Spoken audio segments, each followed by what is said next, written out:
Well, good afternoon, everybody. My name is Lee Schwartz, and I'm the Director of Business Development for SVA Certified Public Accountants. I'd like to welcome you to the fourth webinar in our 2024 veterinary series. This one's titled Salary Hikes and Contractor Chaos Impacts on Your Vet Clinic. So like I said, this is number 4 in the series. I'll have a little more information on the end for our fifth and final. But before I get started, I just want to take a minute and say a couple words about SVA and our history working in the veterinary industry. Actually, I know a lot of the people who are attending today have attended our past webinars. So let me just say real quickly, we're celebrating our 50th year in business this year. And one of the main reasons we've made it this long is because of our consistent goal of remaining independent. And by helping veterinary practices with profitability, growth, and overall business strategy, we help position them to remain independent as well. Our mindset is that when you're a business owner or practice owner, shareholder, you have to work with someone who's more than just an accountant or tax preparer. You need someone who's working collaboratively with you as a real business advisor. So that's my sales pitch for SVA. As far as this webinar goes, please send in any questions you have, but we've got a lot of content to go over, and we're going to save those questions for the end. If your question doesn't get answered, please reach out to me, and I'll make sure one of our subject matter experts gets those questions answered. So let me introduce our speakers. First off, Stephen A. DiTullio is an attorney and partner with DeWitt LLP. DeWitt has 130 attorneys and offices in Madison, Milwaukee, Green Bay, and Minneapolis. Steve helps clients with employment law compliance issues and defends businesses in litigation. He works with a wide range of clients, obviously including veterinary practices. And he's on the board of the WVMA Foundation. And I just want to take a quick sec and thank Steve. This is the 3rd webinar this year we've done together, and he's added a ton of great information, very timely information. A whole bunch of that he's going to be going over today actually changed late last week. So I know he had to work really hard to get things updated for today. So you're going to get some real up-to-date information from Steve. On the SVA side, we have Andy Slinger and Nate Drykosen.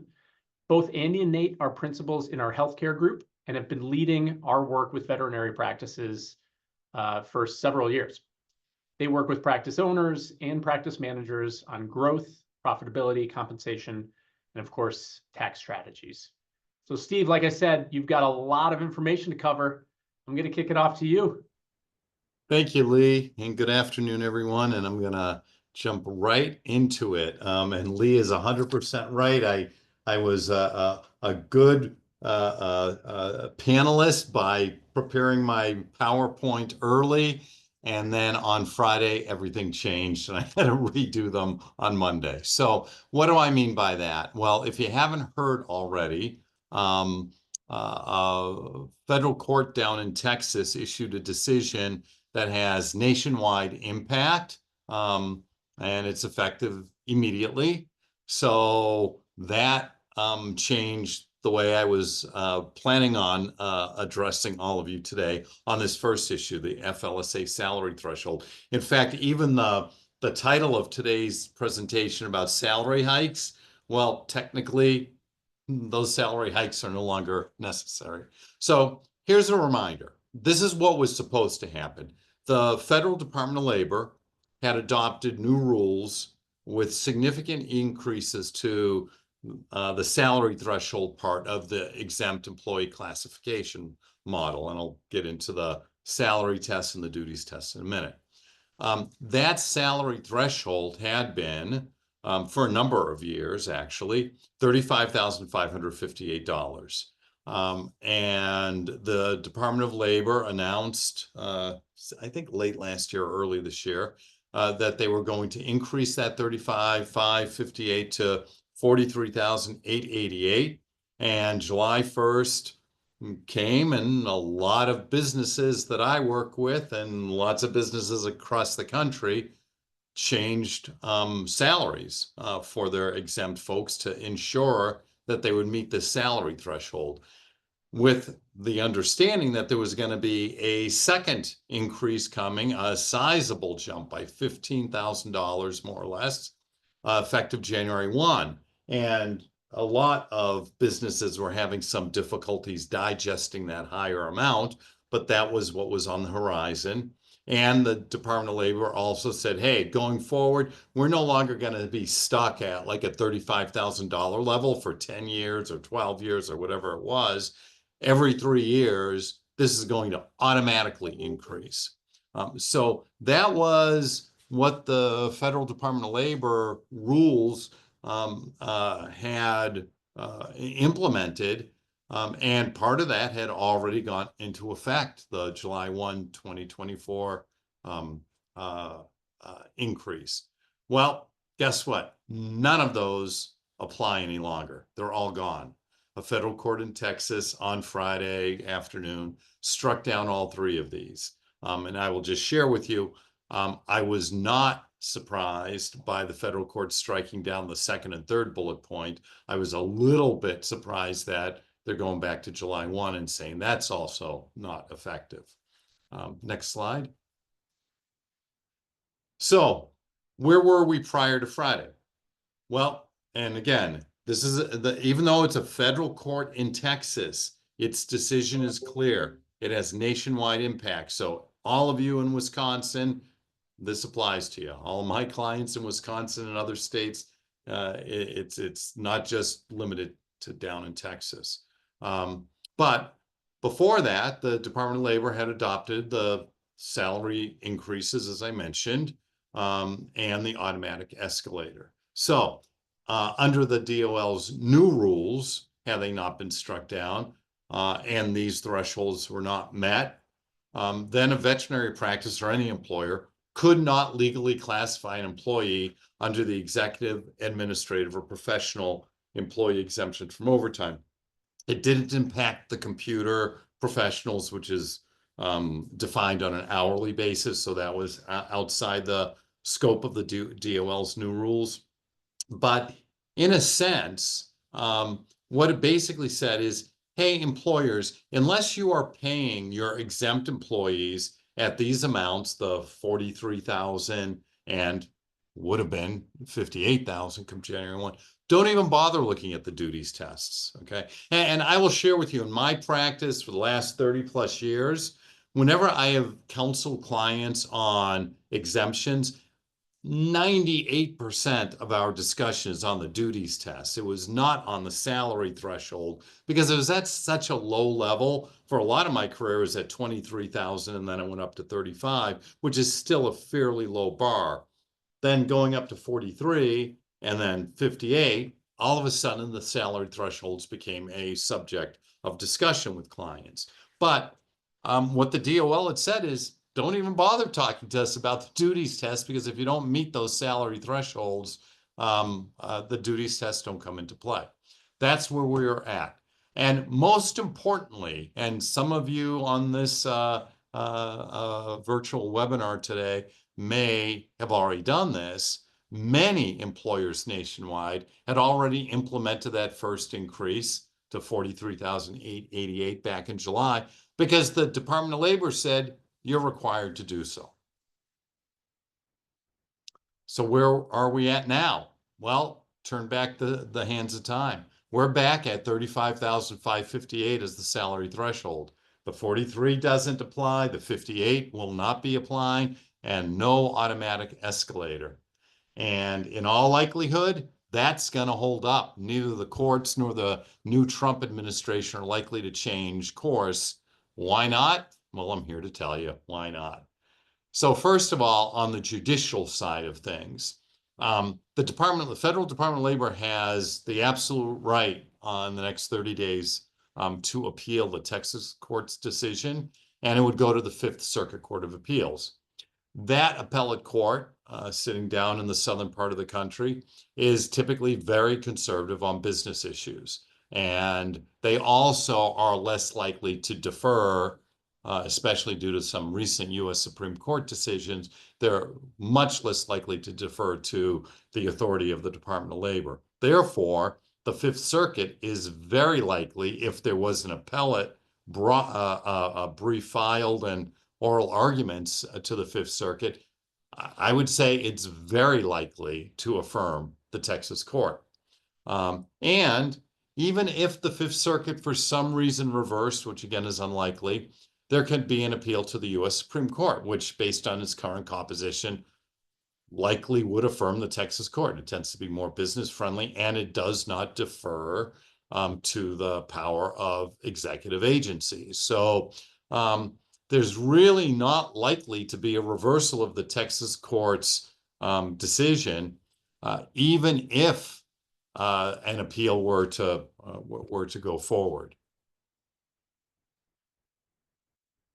Also, keep in mind, appellate courts, like any court, they don't move quickly. The judicial process takes time.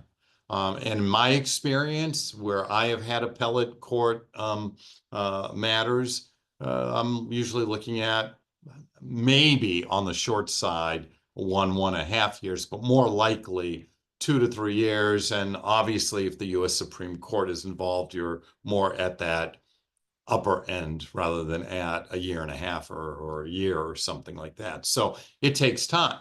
And of course, superimposed upon that potential judicial process is that there's a new presidential administration, as we all know, coming in January 20th. And there is zero chance that this is going to be at an appellate level decided by January 20th. Zero chance of that.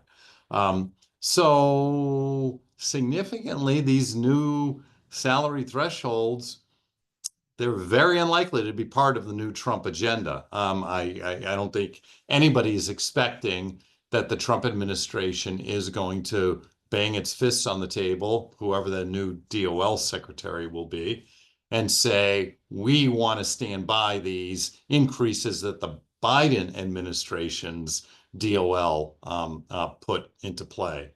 So bottom line, even if President Biden's DOL files an appeal in the next 30 days, it's not likely at all that President Trump's DOL is going to continue that appeal. They're much more likely to abandon it. And if they abandon it, then that Texas court's decision holds. The new DOL salary thresholds are gone, and the automatic escalator is gone and likely not to be replaced anytime soon.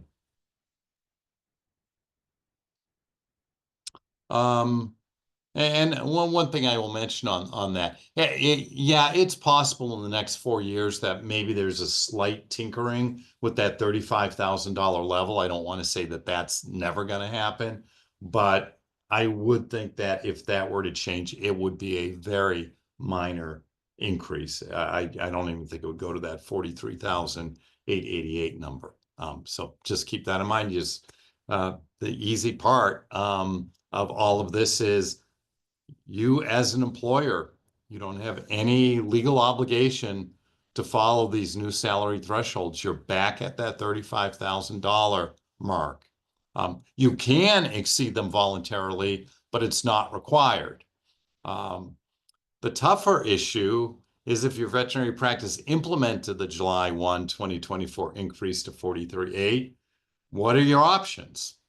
Because many of you did that. So first, it's a difficult HR issue if you rescind the prior salary increase. And maybe that hasn't even crossed some of your minds, because I think we all would be in agreement that would likely create, at best, really poor morale with your exempt employees who might be going backwards on their salary. And at worst, you could end up losing employees at a time period where it's hard to recruit and retain good employees. So I don't, for those businesses, veterinary clinics included, that have already implemented that July 1 increase, going back is a legal option, but I always have believed in practicing law, not just from a legal analysis, but from a practical analysis. From a practical analysis, it's not recommended. Less difficult HR issue would be that, as you look at salary levels in the next year or so, you do more modest salary increases or none at all for your exempt people. Again, that's probably not going to be greeted very well by your exempt employees, but I think that's less of a risk than if you rescinded. New employees coming in exempt positions, understand it's 35,558 and act accordingly in setting salaries. Again, you can go above that. I'm not saying you can't, but just keep that level in mind as you're setting salaries for your exempt staff. And I'll underscore this. This is a really important time to review job descriptions and salary levels for your exempt employees. We're sort of back to the emphasis on the duties test and away from the salary threshold test, because most businesses, and veterinary clinics included, are going to be at that 35,558 for their exempt employees. This has had so much media attention, a lot of discussion. We'll probably continue to have some discussion that your exempt employees and your non-exempt employees, for that matter, are probably more in tune with this issue. And that's a ripe time where people could start questioning their status. So if you haven't looked at your job descriptions in the last few years and salary level, do that. I will share one more thing before we go on to independent contractors.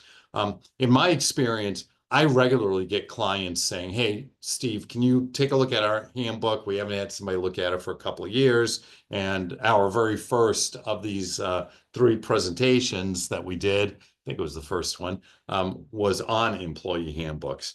But I don't get that as much with job descriptions. And to be honest with you, job descriptions are just as important to make sure that they are kept current and evaluated regularly.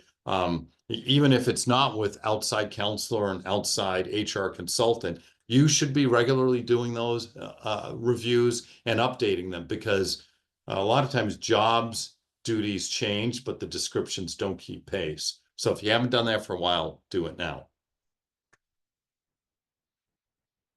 Okay, so that's everything on the FLSA at this point. Again, it's sort of after all of the hubbub about the salary threshold increases, we're back to where we were. So that's the key takeaway. Independent contractors, big part of my practice. It is a very challenging and important issue for all employers, and particularly veterinary practices. I see it come up most often with relief veterinarians, but it can come up with other workers in your practice that you've classified as a 1099 contractor rather than a W-2 employee. I think a lot of businesses still are under the incorrect assumption that, hey, as long as the individual worker wants to be a contractor, we want the person to be a contractor, we have a brief contract saying that they're a contractor, we're good to go on this. That is absolutely 100% wrong. That's not how this works with the various administrative agencies and courts. So just some quick background. An estimated 60% of all businesses in the country use independent contractors. So it's a very commonly used position. 1 in 10 jobs in the US held by independent contractors. Approximately 36.6 million workers as of 2023 are classified as independent contractors. That's a big increase from about 16 million in 2020. And the reason for that, the gig economy. There's a lot of workers in that industry, and that's accounted for a significant increase and significant legal challenges as well. General definition, and this is general, very general. Contractors are workers who are in business for themselves and contract to perform services for another business. According to the IRS, approximately $3 to $4 billion in tax revenues are lost annually because of misclassification issues. And the IRS estimates that 80% of workers classified as contractors are actually employees. And I would venture to guess that a lot of the other federal and state administrative agencies that look at classification issues would probably agree with that.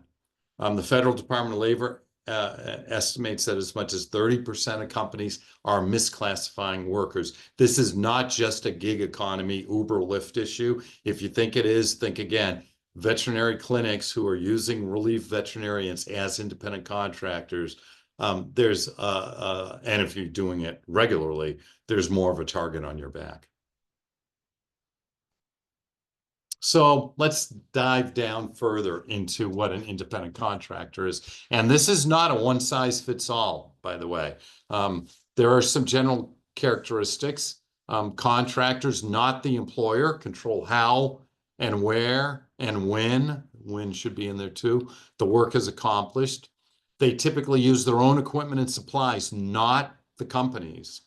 They work with many companies, numerous companies, not just one. In fact, I had an IRS auditor that said to me point blank a number of years ago, if this contractor is working with one company, just your client, they are not a contractor. So be careful with that. The contractor should be paying their own taxes and filing their own government forms. There should be obtaining their own benefits. If you're providing any benefits to a contractor, that's a problem. And they should be securing their own business liability and other insurance. And frankly, I build that into my template independent contractor agreement. I tell clients all the time, and when I do webinars and seminars and teaching clinics, I think you need to think of this issue on a horizontal graph. Everybody understands on that far left what an employee is. They're W-2, they're getting a handbook, they're getting benefits, they're being supervised, they're told when they need to report to work, where they need to report to work. That part is easy at the far left. At the far right, an independent contractor would be more like a business. For example, if you contract with a lawn service to come to your business once a week during the summer and fall to take care of your outdoor facility. And they have other customers, they market themselves, they're sort of business that they may be indeed, and probably would be an independent contractor. Where you start to get some blurring of the lines, and this could be somewhere in the middle or even further to the left, is if it's an individual that has not created a business. And if you are doing any direction control, the more you slide to the left side of this graph, the more likely you're going to have a potentially significant classification problem, either with an administrative agency that reviews this or with plaintiff's counsel in a judicial forum. And there are numerous different tests that determine whether you're going to be closer to the left or the right side of that graph. And some of those tests are listed on this slide.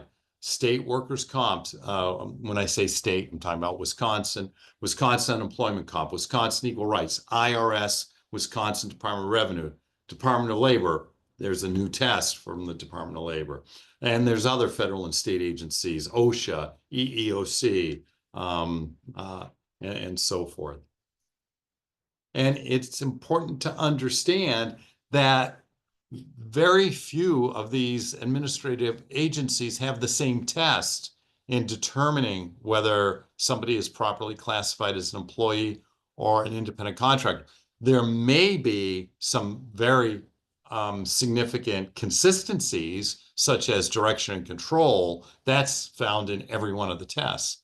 But other than that, they can vary considerably. Consider this.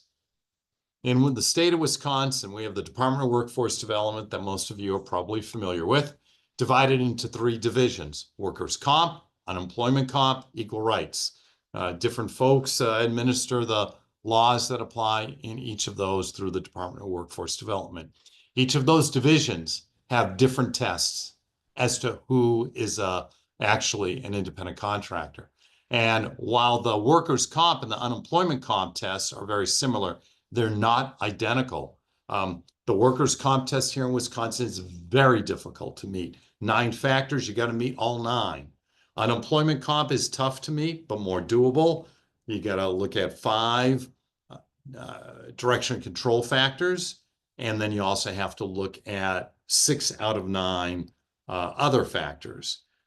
So you could have same worker classified as an employee under workers' comp, but an independent contractor under unemployment comp, and equal rights has yet another test. So the outcome there could be different as well. Same agency, 3 different outcomes. And you could have the same worker classified differently depending on the test that applies. I know that sounds crazy. I know that sounds confusing, but that's the system we currently have in the great state of Wisconsin. And keep in mind that that's just Wisconsin. We have other federal, and if you have people in other states, other state agencies, some use this economic realities test. I'm not going to go through this point by point, but you know, there are various factors, as you can see on this slide. Let's go to the next slide because there are more. There are 11 factors that go into the economic realities test, and most courts and agencies that look at this, they sort of look at all 11 and balance them out. It's not like in Wisconsin where you got to meet all 9 out of 9 or 6 out of 9. But again, there may be some states out there or even federal agencies that at some point decide, hey, we're going to make this so you got to meet all 11 or 8 out of 11 or something like that. But more often than not, the economic realities test is more a balancing of these factors. And these are very individualistic, as you can imagine. I mean, every single contractor may have a different set of factors that need to be evaluated. I've been involved in some audits where, you know, 80 of the individuals were found to be employees and 70 were found to be contractors under the same test. So it is something that really requires digging into the facts and making sure you have a good contract in place. The IRS has a 20-factor test, or I should say historically has had a 20-factor test. Those 20 factors have sort of been regrouped into 3 areas. The first is behavioral control. And again, I'm not going to go through this slide in detail. And by the way, I've been informed that all of you will have access to this PowerPoint presentation. So if you want to read this in more depth, you can, but we only have an hour and a lot of information to get through. But some of these formerly 20 factors have been grouped into behavioral control category. And then there are 2 other areas with the IRS. One is financial, or second is financial control. That looks more at just the finances and the opportunity for profit or loss, that type of thing. And then the third one is relationship of the parties, things like how long have the parties been working together? Well, what's the nature of the relationship, the expected duration of the relationship, that type of thing. So the IRS looks at all of these factors and then makes a determination. Are some of these factors more important than others?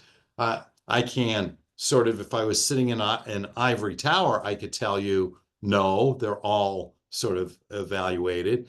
But auditors are people, and auditors have their own set of priorities and expectations. And some of them will maybe focus on 2, 3, 4 of these factors more than the others. Others may expand that, but you just don't know. My recommendation on this is you got to look at all of the factors and try and meet as many of them as possible.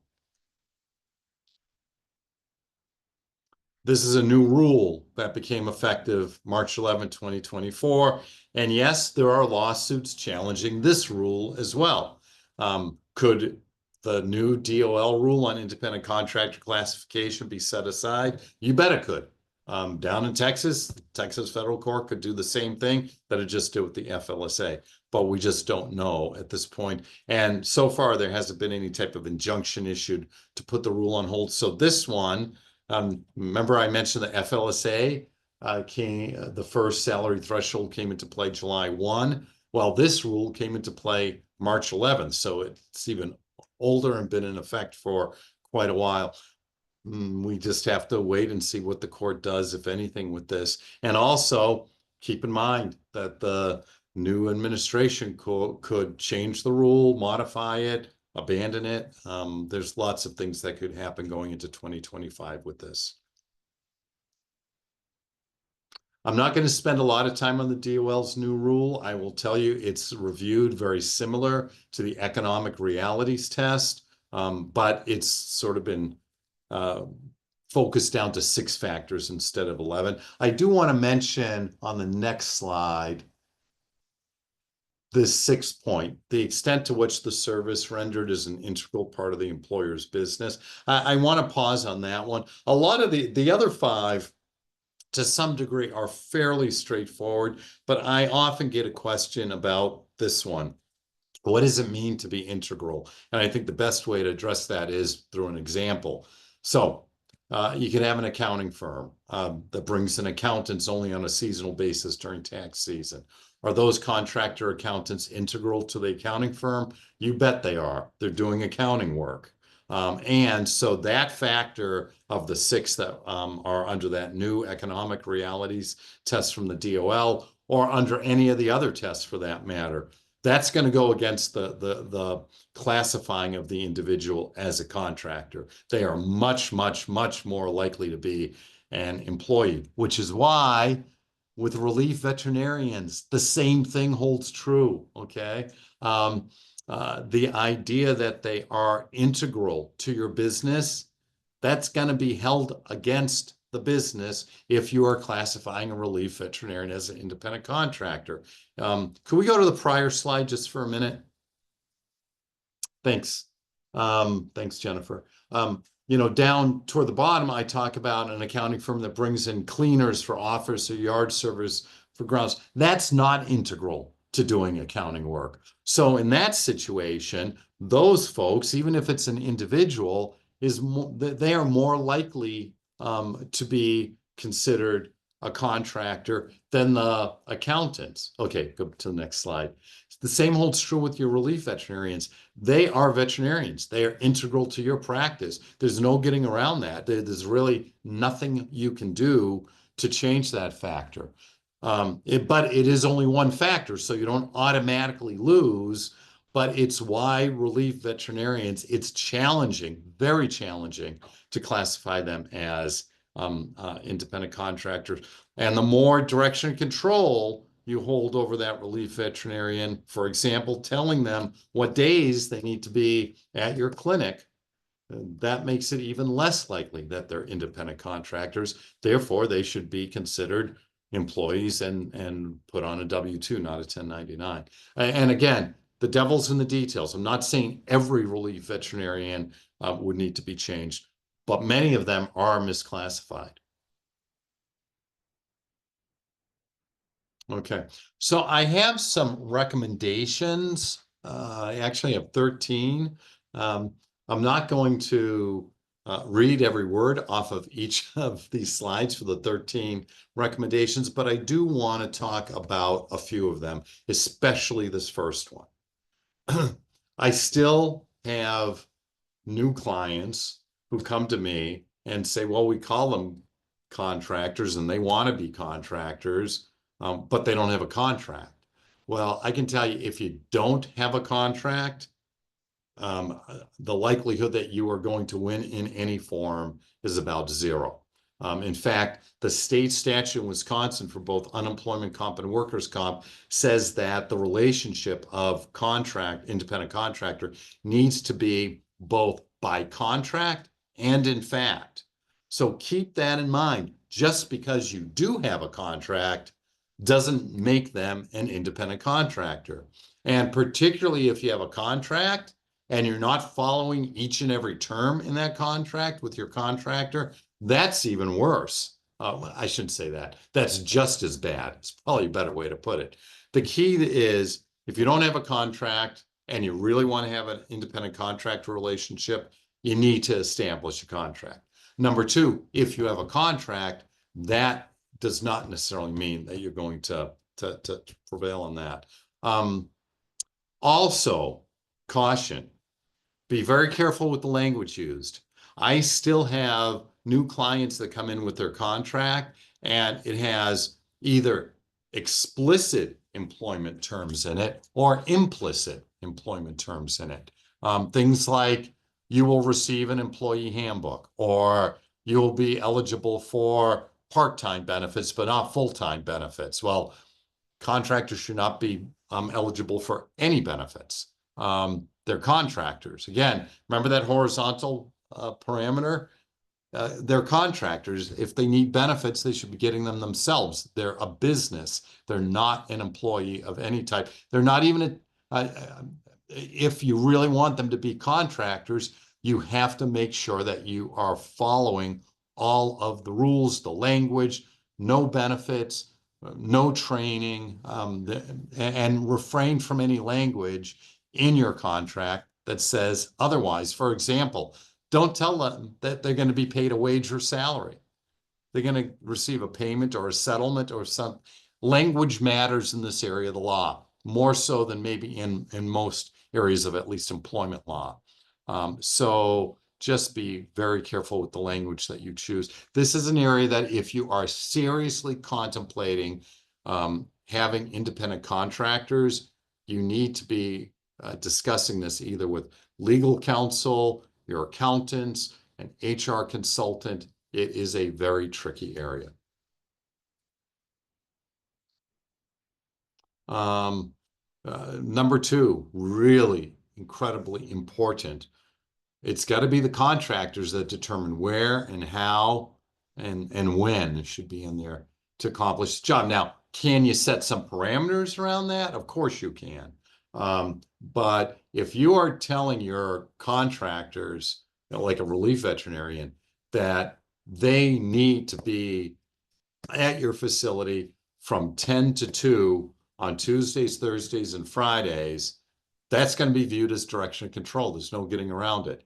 If the contractor comes to you or the relief veterinarian says, here's my availability, slot me in, that's going to be treated differently. And I know it might sound a little semantical, but the more you are directing and controlling where, how, and when a job has to be accomplished, the more difficult. Next slide. Never enter into a non-compete with a contract. I still see this all the time. A non-compete is for employees, and even with employees, a non-compete or a non-solicitation can be problematic. Well, a non-compete or a non-solicitation with somebody that is supposed to be in business for themselves, that in itself could be a death knell to IC classification. So if you want to have a relief veterinarian that's working for you, but not for your competitor down the street, and you say that in your contract, call them an employee, because that's what they are. Non-disclosure agreements are acceptable. You certainly can do that. There's a lot of confidential information that a relief veterinarian or another contractor might access. So non-disclosures are fine, but non-competes and non-solicitations, big problem. Let's go to the next one. They should be providing their own equipment and office space. Now, the office space is tricky, obviously, because in a veterinary practice, in all likelihood, they're going to be coming to your premises if it's a relief veterinarian, for example, or maybe another staff person. So I'm not saying you can't allow the contractor access to your office space, but oftentimes what we recommend is that if they are coming in and using your office space, you have a line item for a rental fee charged to the contractor. So whatever their total fee for the month or for the project or whatever it is, there's a deduction for use of office space. And if they need to use your equipment, that's a problem. They should have their own equipment. Now, if they do use your equipment, same thing. You should have some type of a lease of your equipment so that they're charged back for them. Again, because this is a contract relationship. An employee, you give access to equipment and office space. A contractor, typically you do not. We already talked about number 9, which goes to the integral nature. Number 10, really important, keep good records. I would tell you, make sure that whoever's handling your contractors, if you truly believe they're contractors, they should be invoicing the practice, maintain their 1099 forms, maintain their insurance records, keep all of that separate. Don't have it mixed in with your employee records, their personnel files, things like that. Keep these records separate. Hopefully, the contractor has a business card, letterhead with the, hopefully they're structured as a business, not just a sole proprietor. That would be helpful. Any records that you have, maintain them, because they're going to be looked at by an auditor or a court or something of that nature. Yeah, we hit 11 already. 12 is if you're bigger company, you might have a contractor coordinator rather than an HR person handling it. But that's only if you're larger. If you're a smaller company or smaller clinic with contractors, you may just have to have your office manager handle it, but still that office manager should be looking at staff as employees, and if truly you want them to be a contractor, all of the formalities are being followed, or as many as possible, to be a contractor. Okay, this one is really important. I've had a couple of auditors tell me that if you are training your contractors, they're employees. Now, again, the tests say otherwise. If you get into a judicial forum or an administrative agency hearing, all of the factors are going to be looked at. But oftentimes these things first come up through an auditor. And like I said before, auditors have different tendencies and priorities. And training is one of those. Just don't go there. Now, that doesn't mean you can't inform somebody that you want to classify as a contractor about your business and how your business operates and things of that sort. But if you're training them on the skills that they need to perform, whether it's relief veterinarian or some other position, that is a potentially significant issue. So I would say don't do any training other than limited on company procedures. And by the way, hand in hand with that, do not start inviting contractors, even if you like them a lot. Don't start inviting them to holiday office parties and employee social gatherings. They're contractors and they should be treated that way. I'll turn it over to Andy at this point. Steve, I just want to start by thanking you. You have a way of explaining very technical material in a relatable, understandable, and down-to-earth manner. So I really appreciate that on behalf of the veterinary community. Thank you. And, what happens from Nate and I perspective is, we become your trusted advisors. And in the last few years, especially, almost every client meeting we have, we will get a question or two and we will answer it in layman's terms. But ultimately, what's at the tip of our tongue is you should really talk to your attorney about that matter. And what this veterinary series has done, it's really validated that there is so much out there. And so one of the points I want to make before turning it over to Nate is that this will be a standing agenda item, at our consultative meetings for the foreseeable future. And if the point hasn't already been made, I want to really reiterate that 2025 should be a goal to establish or strengthen a relationship with a knowledgeable attorney. Pull together all of your policies, procedures, contracts, employment agreements, and really start to look at these items to minimize the risk and the exposure you have. Next point I want to make, I'm a math guy. Okay, so just going right off of what Steve said, 60% of all businesses have some type of contractor relationship. Of those, the IRS estimates that 80% may be misclassified, okay? And they're looking at a target of $3 to $4 billion of lost tax revenue. What we know about the IRS, they like low-hanging fruit. They like a nice return on their investment, bang for their audit buck. And so I'm just telling you, it's ripe for them looking at it. Nate and I participated in some continuing education a week or two ago. And one of the points that I believe it was a tax attorney made is that leading up to the election, the last couple of years, the IRS was decimated, understaffed, under budget, coming out of the pandemic, a mountain of backlog. Well, they're caught up. They've gotten through that, and they've really beefed up their staffing. And so, absent what may come from the new administration, they were ready. There was going to be a significant increase in audit in 25 and then even more in 26. So again, I'm not here to scare you, just here to tell you what we see and hear. But absent any change from the new administration related to the IRS and its funding and its staffing, I just want to let you know to be cautious. All right, Nate, I'm going to turn it over to you, and he's really going to give you the next steps and where you go from here. Thanks, Andy. And some of this is going to be a recap of some of the concepts that Steve went into a little bit more depth on earlier, and then kind of shift the focus to the payroll consequences side of things, which we commonly get asked from our client base. A good conclusion to draw from this is really, if you're going to have an independent contractor relationship, it really should have the look and feel like you are transacting at a business entity level. Commonly we hear stories of folks that their contractors keep track of their time using whatever time tracking software is available in the practice. Probably optics of that, not exactly great.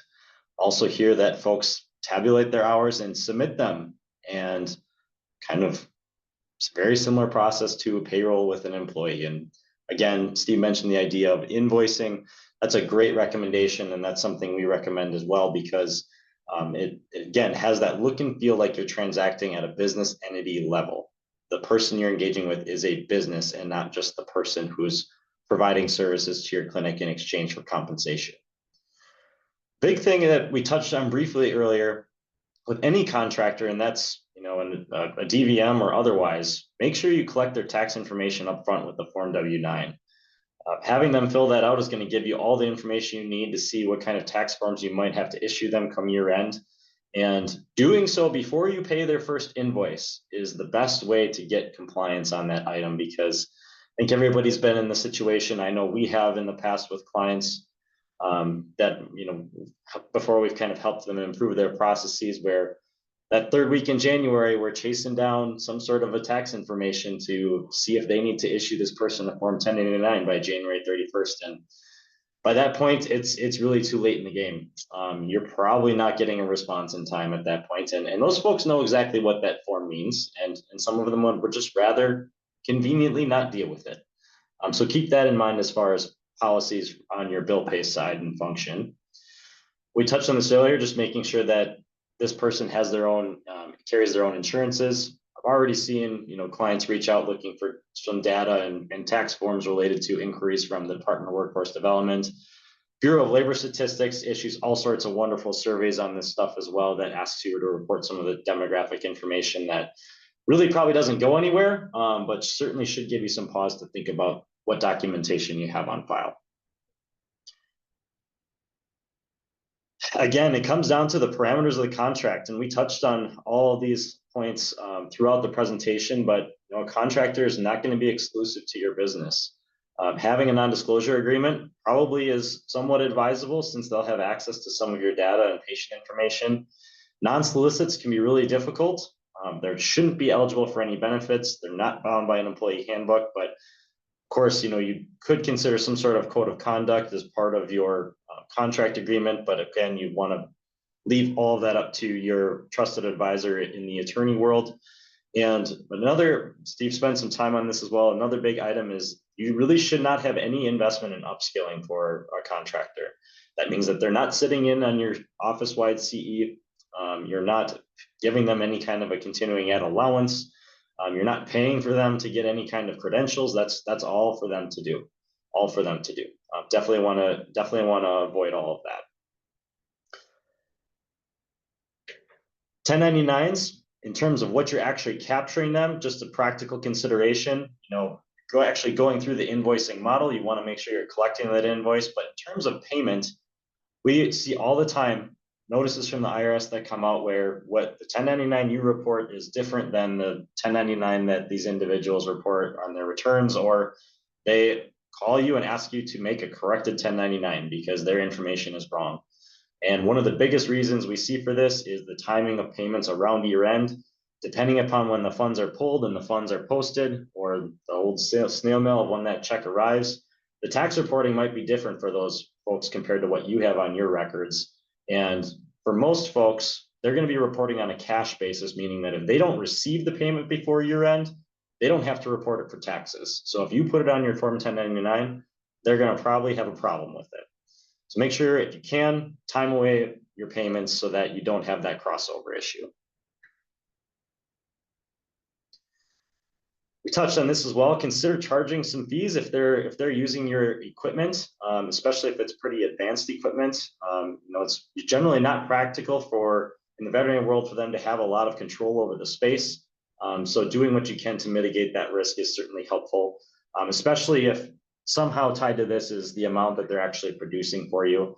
Another thing that we've seen on occasion is, especially for really expensive equipment, if a contractor is going to be using it heavily and you as a practice are going to be as well, we certainly have seen some joint venture agreements in place as well to help kind of mitigate those costs, but also better reflect the cost use of that relationship.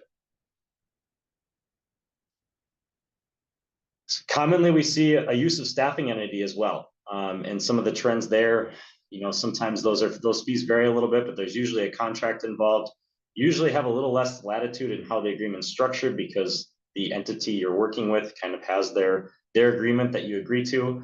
But commonly, sometimes if you're maybe lucky, you're able to have similar people or a short rotation of people that regularly come to your clinic when you need fill-ins. But really, not really sure if this actually gives you more protection. Really, the devil is kind of in the details of the contract. And if we have time at the end, maybe we'll have Steve comment on that particular situation as well. Document. So make sure that you're revisiting your contracts as needed. Make sure you're retaining that information and support for your position of being an independent contractor. So really, one of the conclusions from today is we really should revisit all of our contractor agreements. And if there's not one in place, we need to get one in place. Because the reality is, like we've touched on throughout the presentation, the current relationships as documented in many veterinary practices would not support definition of an independent contractor and instead would make that person an employee. So a couple of the payroll risks associated with this before we circle back to being asked to classify as an independent contractor. What are your risks as an employer? Well, if this was audited, the position could be that you have unreported wages, which means that you have failed to pay the appropriate employer payroll taxes. You've failed to file an accurate payroll tax return, and all of that is late. So now, whatever that time frame is between when it was initially filed and when it is actually being audited or reviewed, there's going to be interest and penalties on that. And of course, especially in the DVM world, some of those relief veterinarians get paid pretty well. You're likely that that's going to be a pretty decent chunk of money. And once whatever agency is actually looking at this figures this out, you can bet that they're just going to take the audit and roll it forward year after year after year until they feel like they've captured all of the lost wages to that point. So kind of if you're taking this year as an example, maybe the IRS is auditing 2021. They find this risk exposure, they're going to roll it forward to 2022, 2023, 2024, and you're going to get hit with all those years catching up and kind of re-reporting, reclassifying these data points. So before we move on to questions and kind of wrap up, Steve, I wanted to get your pulse initially on, something we commonly hear is folks looking to fill a role in a veterinary clinic being asked to be classified as independent contractors. Maybe touch a little bit on that in terms of where the risk really lies and what folks should consider doing about it. Sounds good. Thanks, Nate. And before I answer that, I'll just say that, having now done 3 of these webinars with Nate and Andy, it's really helpful to see what the folks at SVA are seeing out there in the veterinary world and the great experience that they have in this field, how that sort of coincides with what I'm seeing from a legal standpoint. I read your slides and I'm like, it sort of validates a lot of what I'm seeing from a legal standpoint. So, Andy and Nate are great resources for all of you, and I applaud them for the work that they are doing with the veterinary industry. Yeah, the risk is on the business. It just is. If you get this wrong, maybe the individual worker who's been misclassified, if they haven't been filing their income taxes or not reporting every penny that they were paid, there could be some issues there. I'm not saying that they are risk-free, but assuming they do that, the risk is on you as a business. So just because somebody is twisting your arm to say, you're only going to get me if you call me an independent contractor and we can put whatever we want in an agreement, some of it will follow, some of it we won't. If you're hearing that type of thing, I would say overall, maybe think about going to a different relief veterinarian, because it's really, to be frank, it's a little bit unfair to heap that risk, all of the risks that Nate just talked about. And, I can tell you, I have done audits and litigation with various state and federal agencies, as well as with plaintiffs' counsel. And, guess what? The defendant is not the contractor. The defendant is the business. The audited entity is the business. It's not the individual person. They may be a witness, but that's about as far as it's going to go. It has some real potential repercussions for the business. So I would tell you, if you are looking at the situation and what you are considering in negotiations and the circumstances and so forth, and it's feeling more like an employment relationship, don't bend to the pressure, because it could. And by the way, if you get it wrong with one, guess what? The Department of Labor, the IRS, or the Department of Revenue, they're not coming in to look at that one person. That's not how it works. They're coming in to look at everything. So it just opens your business up to way, way too much risk.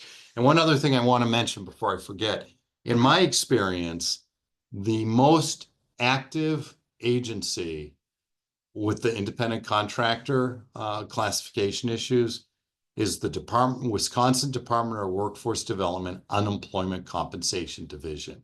And part of the reason for that is you can have some worker who is only maybe doing 10 hours with you as an independent contractor, and they have a regular full-time job with a different actual employer, and they lose that job, and they decide to go file for unemployment comp benefits. Well, when they go to file for unemployment comp benefits, unemployment comp, they don't ask, what employers are you working for? They ask to list all sources of income. And when they list the source of income from your practice and they match up, they go through their database and they don't see that you are paying into the system, the unemployment comp system, for that individual, you are going to get a letter or a phone call or both, and they're going to ask what is going on with this person, and then you're going to have to provide some information, and from there, an audit can occur. So it can be as sort of like, you might be thinking, oh, this person only does 5 hours of work with me, but I have some other folks who do a lot more substantial. work that I classify as contractors. Well, now all of those relationships are opened up. So again, just to circle back, the risk is so much more on the business than it is on the individual. That answer that, Nate? It does. Thank you. Probably more than you wanted to hear, or probably more than what That's everybody wanted to hear. terrific perspective. Well, you guys, that was so much content to get through. We went the full hour. We wanted to save room for questions. If you do have questions, you can feel free to reach out to us. But knowing that everybody's trying to get back to patients, we're going to wrap up here. I just want to let everybody know you can go to svaaccountants.com to sign up for the last webinar in the series. You can also find news and information that may affect your practice. So our last webinar is on December 19th, and that's about year-end tax planning and looking at post-election tax scenarios. I'm sure we'll have everything figured out by then. I just want to thank all of our speakers. But again, special thanks to Steve for all of his hard work on these webinars. Steve, you've been a great partner. Appreciate all your work, especially with this one, knowing how last minute this all came together. And I just wanted to remind all of our attendees that the SVA team is only a phone call or an email away. So if you're a client, reach out to your SVA professional as questions arise. If you're not currently an SVA client, contact me, Andy, or Nate, and we can get you the help or the answers that you need. Thanks for attending today. Hope to see you at our next webinar, and we hope you enjoy the rest of your afternoon. Bye, everybody.